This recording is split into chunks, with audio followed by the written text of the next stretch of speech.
vote for the Democrat in November.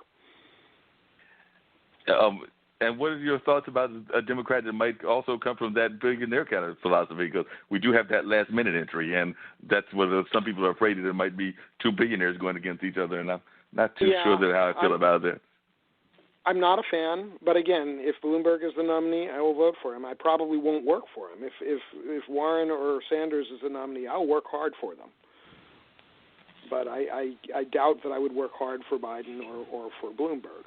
I doubt that I'd work at all for them, but I will vote for them because you've got to, right now, tomorrow I have the opportunity to vote for the greater good, but in November it may be the lesser evil. It was last time. I did vote for Hillary. Wasn't all that happy about it, but I did it. Sometimes we have to do that. We have to vote for candidates that we may not be all that pleased with, but we are definitely not that pleased with the alternative. So if the alternative is going to be as disastrous as... Go ahead, we have options on that, too. I don't understand why we still don't have ranked choice voting. I don't understand why we still have the Electoral College. There's a lot of things that could shift that would really change the dynamics here. If we had ranked choice voting in 2016, we would never have had President Donald Trump. We might have had President Ted Cruz, which would have not been great, but we would not have had Trump. And we might have had a President Clinton or a President Sanders. And for those that are not familiar with that term, and I'm not altogether that familiar with the term, what does that term mean, and what is that? I know a lot of people are not fans of the Electoral College, and I'm not a fan of that either because I think that we've lost a couple of elections in the popular vote. The candidate that won didn't really win because the Electoral College said that somebody else won. Yeah, and those were very, very bad administrations, both of them. But ranked choice is the idea that when you vote, you shouldn't have to, quote, throw away your vote because, let's say tomorrow I'm faced with a choice between Warren and Sanders, whose politics are fairly similar. Their personalities are rather different. But what they actually stand for isn't that different. And now with Klobuchar and Buttigieg out of the race, the people who want a more conservative version of the Democrats, a centrist version, really their only choice is Biden left. So what would happen, and people, my Bernie friends are telling me don't vote for Warren tomorrow because you'll end up helping to elect Biden. But I don't think that we're at that stage yet, and I'm not following their advice. But, if this was the general election, right now, if let's just say that you've got, let's say, a 70% majority in favor of progressive politics. And let's say that both Warren and Sanders each get about 35% of the vote. Okay, that's the 70. And then you've got another 30 that's going to go for Biden. And let's say, so one of the progressives is going to win with that eking out, but not really a clear mandate. Okay, if it's only 60% and the moderates get 40%, then Biden wins even though he doesn't represent the whole population or even the majority. But if you have ranked choice voting, I can say, okay, my first choice is Warren, my second choice is Sanders, and if neither of them get a majority, then they go and look and see who has the least number of votes. That person is out, and then their votes are distributed. So if let's just say that I voted for Warren as my number one and she's eliminated, my vote goes to Bernie and it's not thrown away. I still like this idea. But then again, I'm also a fan of, but some people say that it's not that great an idea because it's more open to cheating, but I can also see the benefit of how do you cheat? internet.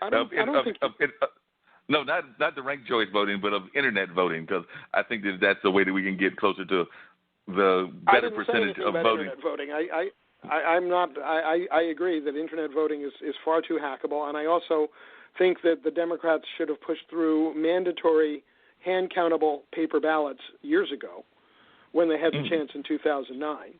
And I think if we had hand-countable paper ballots, we would have had very different election results in at least 3 of the last 5 presidential elections.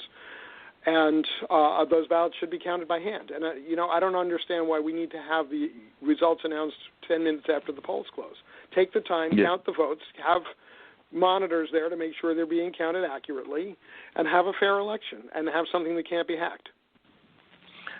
But do you ever think that we will move to a point where we will have some sort of, maybe not internet voting, but some sort of voting that is a little bit more public, for lack of a better term? And it may not be the internet, but something that gets more people engaged. There's a whole lot of electoral reforms I'd like to see. But ranked choice is something that's been used for 70 years in Cambridge, Massachusetts. San Francisco started using it recently. A number of places, New York City, I think, just instituted it in certain elections. So it's a movement that's beginning. And that's one I think we can win. Yeah, that sounds like that would definitely improve the situation, and it might even get more people to vote, because I know that I'm oftentimes disappointed, particularly in these off-year elections, even though we all know and we can say till we're blue in the face that the majority of the decisions that are important to us, meaning the decisions that impact us on a regular basis, are at the local and the state level, but we do get caught up in the presidential politics and things of that nature, so we get a little bit of a bump in the 4-year elections, and a lot of times the 2-year elections, not as much, because people are not necessarily finding the benefit of knowing who their soil commissioner is and the mayor and some of the other offices, exactly. Even though at the end of the day, they're the ones that make the decisions that impact us the most. Yeah, my wife ran for a small town position. Was it only last year? My goodness, I think it was last year. It might have been 2 years. No, it was 2 years ago. And, in our town, votes very progressive in national and state elections. But those people do not come out for a small local election of who's going to be on your select board and who's going to be your town moderator. And we were not able to pull out the votes that we needed. And got stuck with the incumbent who we were not happy with. But that's the way it goes. Anyway, we've gone way off the topic here, haven't we? We did go off the topic. I'm going to get back to the topic. I'm sorry. We did go sidetracked there by a little bit of the politics, but we'll come back to the things that are going on with, who are some of the other businesses along the, you mentioned a couple of, but who are some of the other businesses that you felt have done a great job in terms of being proponents of this kind of green movement here in the U.S. and just out there? We've named a couple of them, but I just wanted there were some other examples that you would let folks know about that you've been a big-time supporter of. Okay, I love a company called Dean's Beans. It's a coffee roaster in Orange, Massachusetts. I actually know the owner. He was, back when I had a radio show, he was a guest on mine twice. I think he was on one of only 3 guests that I had more than once. And every bean that they have roasted since he opened the doors of the company in 1993, every single bean has been organic and fair trade. And incidentally, he used to be a labor lawyer, and he got into coffee as a way of doing social change. So his company was from the get-go built around social change. And then he takes portions of the profits, and not only does he give it back to the coffee communities, but he funds village-led development projects. So the people in the coffee village decide what they need, whether it's a well or a school or training in nonviolence for men who have been abusing their partners, whatever it is that they decide they want. He funds it and sets it up to run it, and then he gets them running their own show. So it's not, great white father coming in paternalistically to say, here, I'm going to run this NGO for you, and I'm not really going to think about the consequences of the local economy. But it's really, okay, this is what we need as a village, and this man who is not ashamed to be profiting from the coffee that we are growing is giving back to us some of what he has taken so that we can fund the things we really need in the town and run them ourselves. And I think that's a great model. You do see sometimes that charities have very unintended consequences. I think about whether anybody asked, I have a lot of respect for Tom's Shoes, which gives a pair of shoes out every time anybody buys one. But I do wonder how much market analysis they did of what is going to be the impact on people who make shoes locally when they do that. And everything is related, as we know. So sometimes things that seem simple are not simple, but the flip side of that is sometimes things that seem way too complicated turn out to be quite simple indeed. Yeah, that's very true. And you're right. A lot of times we don't think about the consequences of what that action might mean. I was wondering, I know that you also were a big supporter, or at least I saw that you mentioned a couple of times, LED lights. I was just wondering if you could explain to me why you think that those are very good on an environmental standpoint. I know that Cree, which is based here in North Carolina, was a big supporter of LED lights. But I was just wondering, from an environmental standpoint, why you think LED lights are a good buy. Okay. Well, first of all, LED lights use something like 1/7 of the energy of incandescent bulbs. They use, we all know about compact fluorescents. Those are the ones that look like corkscrews. And they were a great innovation, and they cut down the energy use by about 60-70%. And then LED lights cut that again about in half. So it's using really just a tiny little trickle. I have LED lights throughout my house, and they're wonderful. It used to be they had terrible quality light, but now they're really good. So that's one thing. And then you talked about D-Light, which is a company that has gone into developing countries and sold LED solar-powered lanterns to people who've been using kerosene. Now, Mark, let me tell you a thing or two about kerosene lamps. First, we talked already about the need to get off fossil fuels. Kerosene's a fossil fuel. It's polluting. Right. It gives off toxic fumes. It's highly flammable, and if you're living in a little hut in, let's just say, Rwanda, and you're using a kerosene lamp and you actually set your house on fire, you have a fairly good chance of dying or being seriously injured. So the LED eliminates the fire risk. It has a better quality of light, and what that means is that, let's just say that people have been working all day, they put in a 10-hour day farming, and then they come home, and they can see well. So maybe they do a little cottage industry making, I don't know, bracelets or something that they can then use to lift themselves out of poverty. Meanwhile, their kids can see by the light to do better on their homework and get better grades and eventually better jobs. And the person who sold them the light and is servicing it for them has a job and is able to lift themselves out. So you have this virtuous ripple effect where everything is making everything else better. So instead of the vicious circle, you have a virtuous circle.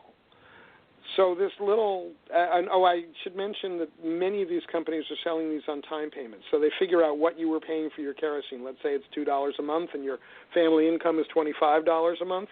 So a little less than 10% of your money has been going for fuel for your kerosene light.